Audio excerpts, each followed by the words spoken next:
एक लड़का था, माँ ने उसका ब्याह कर दिया, पर वह कुछ कमाता नहीं था। माँ जब भी उसे रोटी परोसती तब वह कहती कि बेटा ठंडी रोटी खा लो। लड़के की समझ में नहीं आया कि माँ ऐसा क्यों कहती है, फिर भी वह चुप रहा। एक दिन माँ किसी काम से बाहर गई तो जाते समय अपनी बहू से कह गई कि जब लड़का आए तो उसे रोटी परोस देना और रोटी परोस कर कह देना कि ठंडी रोटी खा लो। उसने अपने पति से वैसा ही कह दिया तो वह चिढ़ गया कि माँ तो कहती ही है, और वह भी कहना सीख गई। वह अपनी स्त्री से बोला कि बता रोटी ठंडी कैसे हुई, रोटी भी गर्म है, दाल साग भी गर्म है, फिर तू ठंडी रोटी कैसे कहती है। वह बोली कि यह तो आपकी माँ जाने, आपकी माँ ने मुझे ऐसा कहने के लिए कहा था, इसलिए मैंने कह दिया। वह बोला कि मैं रोटी नहीं खाऊंगा, माँ तो कहती ही थी, तू भी सीख गई। माँ घर आई तो उसने बहू से पूछा कि क्या लड़के ने भोजन कर लिया।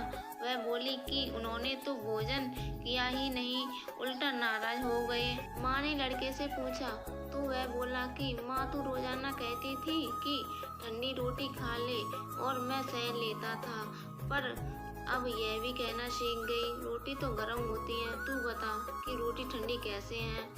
माँ ने अपने बेटे से कहा कि ठंडी रोटी किसे कहते हैं, तो बेटा बोला, माँ सुबह की बनाई हुई रोटी शाम को ठंडी होती है, बासी रोटी को ठंडी और ताज़ी रोटी को गर्म रोटी कहते हैं। माँ ने कहा, बेटा अब तो विचार करके देख, तेरे बाप की जो कमाई है वह ठंडी और बासी रोटी है, गरम ताज़ी रोटी तो तब होगी जब तू खुद कमा कर लाएगा।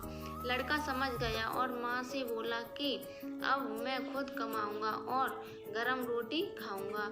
इस कहानी से यह शिक्षा मिलती है कि विवाह करने के बाद ठंडी रोटी नहीं खानी चाहिए, अपनी कमाई की रोटी खानी चाहिए। इसलिए विवाह तभी करना चाहिए जब स्त्री का और बच्चों का पालन पोषण करने की ताकत हो।